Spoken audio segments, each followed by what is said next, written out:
pós-Copa, o senhor acha que o Brasil poderá alavancar alguma coisa em benefícios? Como é que você vê? Doutor João, veja, quem que vai ganhar com a Copa? Redes de hotéis. As redes de hotéis, na sua maioria, pertencem ao capital estrangeiro, as redes de hotéis. Companhias aéreas, da mesma forma. Então, o Brasil, esse dinheiro não vai ficar aqui em investimentos, ou muito pouco. Quem ganhará com a Copa?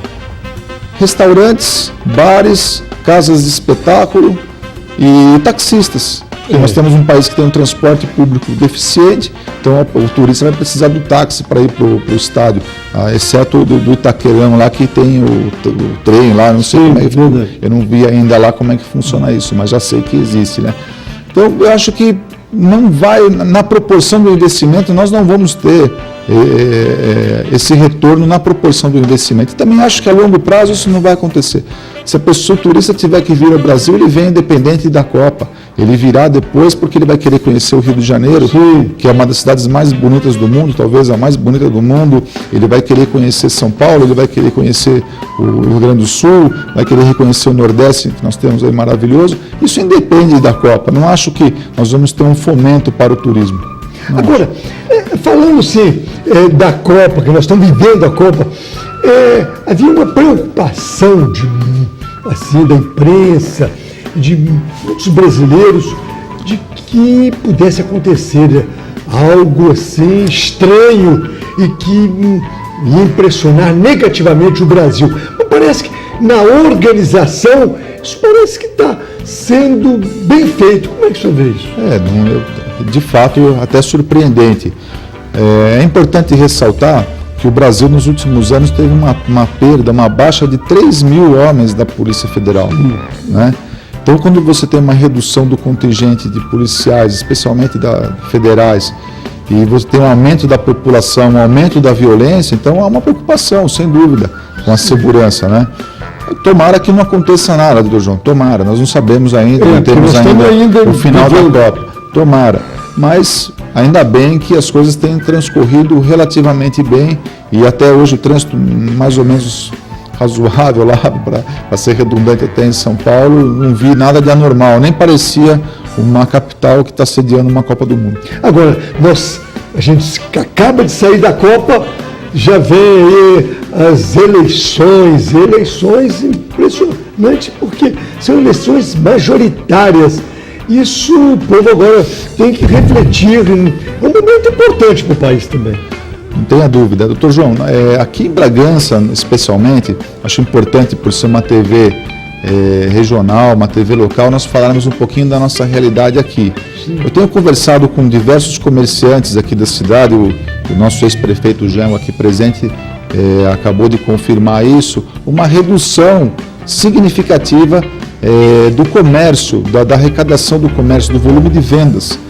Alguns, até clientes, me relataram algo em torno de 50%. É mesmo? Nos últimos 2 meses, 3 meses, para cá, 50%. Tem lojas aqui da cidade que são de amigos relatando isso. Então, isso naturalmente que vai refletir na economia de modo geral, não é?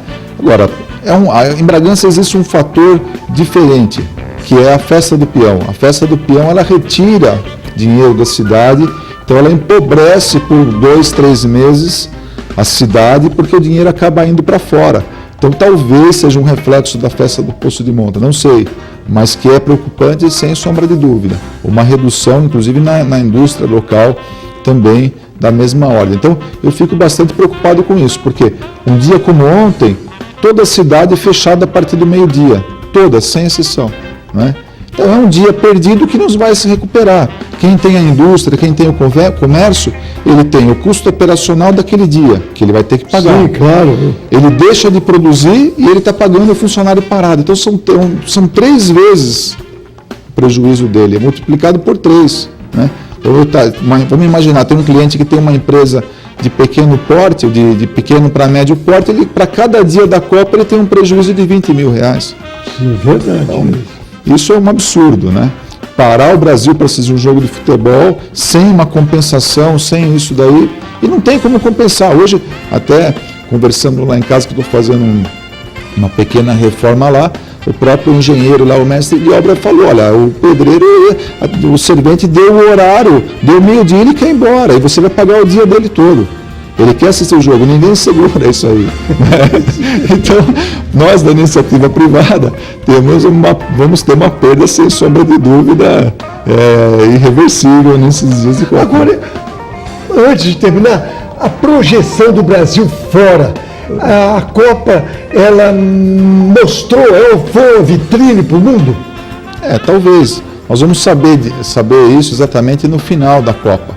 Ao final, qual vai ser o saldo disso, né? Sim. Não acho que nós vamos ter grande impacto imediato disso e também acho que não vamos recuperar o valor que foi investido com a Copa, né? Agora, o resultado do campeonato, isso sim vai trazer alguma consequência, inclusive política, para o resultado das eleições. Se a seleção brasileira for campeã, é claro que isso vai passar uma sensação de êxtase, de satisfação, de vitória, enfim, sensações positivas que vão gerar o quê? Uma aprovação de tudo que está acontecendo, inclusive do governo, da situação, é claro. Então, uma vitória da seleção vai refletir. Então, o maior torcedor hoje da Copa, sem sombra de dúvida, são nossos mandatários aí do governo federal. Se o Brasil for campeão, é evidente que sim. Agora, se perder, vamos imaginar, acontece um desastre, não queremos que aconteça isso, né? Mas vamos dizer que aconteça do Brasil perder para o Chile, perder logo ali na frente. É claro que vai ter uma revolta. E quanto mais tempo demorar para acontecer isso, o Brasil perdesse no começo, o impacto é menor. Mas a partir do momento em que ele vai ganhando e a população começa a ir crescendo, emoção, apoiando, tudo, aquelas já ganhou, se acontecer um desastre, é claro que isso também vai refletir negativamente para o governo, notadamente para o governo federal. Porque nós vamos ter o quê? Um desânimo, um descrédito, uma frustração de uma derrota de um certame. Agora, o brasileiro tem que entender o seguinte, que nós não vamos compensar nossas dificuldades, as nossas agruras, as nossas deficiências com a Copa do Mundo. O Brasil ganhando ou perdendo, meu amigo, você vai voltar para a sua vida normal e não vai mudar absolutamente nada.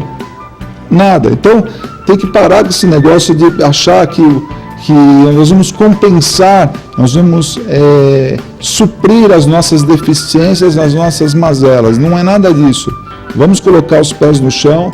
Isso não é pessimismo, não é derrotismo e tampouco falta de patriotismo. Pelo contrário, nós temos que colocar os pés no chão e entender que Copa do Mundo não resolve o problema de ninguém. E minha avó, se fosse viva, diria o seguinte: não dá camisa para ninguém. É isso aí, olha aí. Eu tô Oswaldo, não enche barriga, não enche barriga de ninguém. É isso aí, doutor Oswaldo. Vamos continuar debatendo essas questões que são importantes aí para a nossa população. Agora nós estamos em Atibaia, a região toda. Importante o pessoal de Atibaia também debater, a gente debate com todos aí, as pessoas aí, o povo de nossa região, a gente quer essa integração. É impressionante, doutor João, como a TV, com essa nova direção, com a reformulação que ela foi feita, como ela aumentou o seu poder de formação de opinião e de audiência. Isso eu noto porque tenho participado com certa frequência aqui do seu programa e faço isso com muito orgulho, com muita satisfação. Pessoas me parando na rua, inclusive desconhecidos, olha, assisti, vi você na televisão, manda um abraço para o doutor João e coisa e tal. Então isso é bastante agradável, né? E a TV está cada vez melhor e a audiência, agora tenho amigos em Atibaia, eles têm comentado isso também e estava faltando isso lá. Então está de parabéns, eu gostaria de parabenizar e agradecer a Solange por ter feito a cobertura, inclusive, do evento lá em São Paulo, quando eu recebi a medalha do MMDC. Gostaria de agradecer muito. Um pouquinho rapidinho desse evento.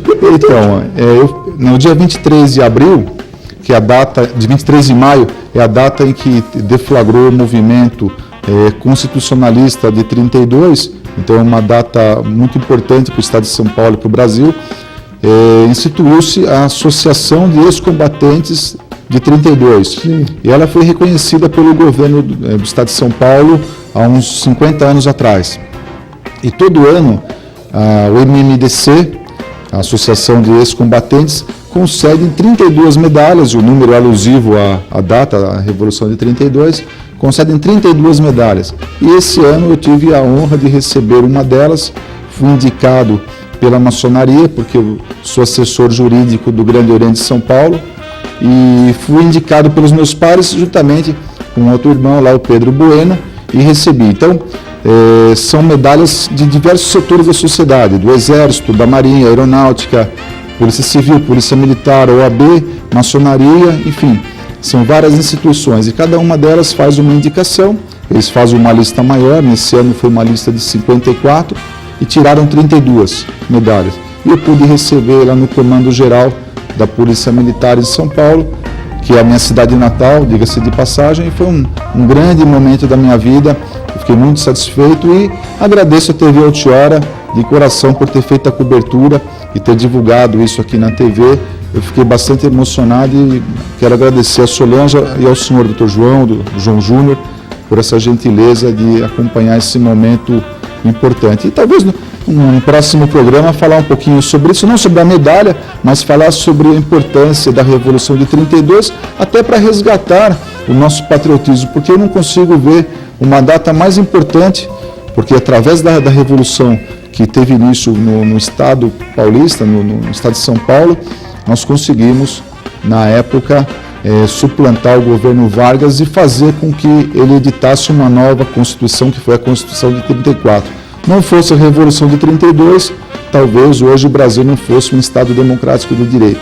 Então, uma data muito importante que nós temos muito orgulho de, na condição de paulistas, poder dizer que São Paulo foi determinante nesse momento da história do país. Isso aí, nós vamos, claro, vamos conversar que importantíssimo esse fato histórico aí, e que a gente, o Dr. Oswaldo, olha, é uma pessoa que a gente não só cumprimenta aí por ter recebido essa medalha, uma justa, merecida homenagem, e como ele também é um historiador, que a gente sabe, e ele é uma pessoa que aprofunda em todos os temas, passar isso aqui para a gente e a gente debater essa questão. Doutor João, eu gosto muito desse tema da Revolução de 32 e de toda a história, inclusive conheço a fundo coisas até que não estão publicadas.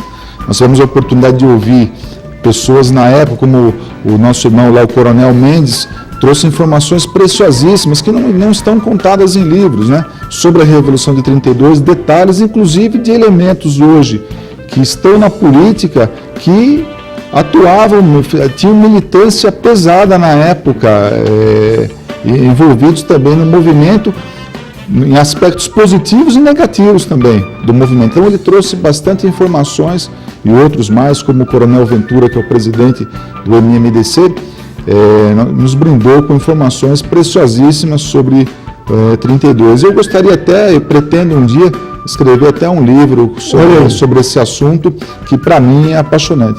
Muito bom. É isso aí.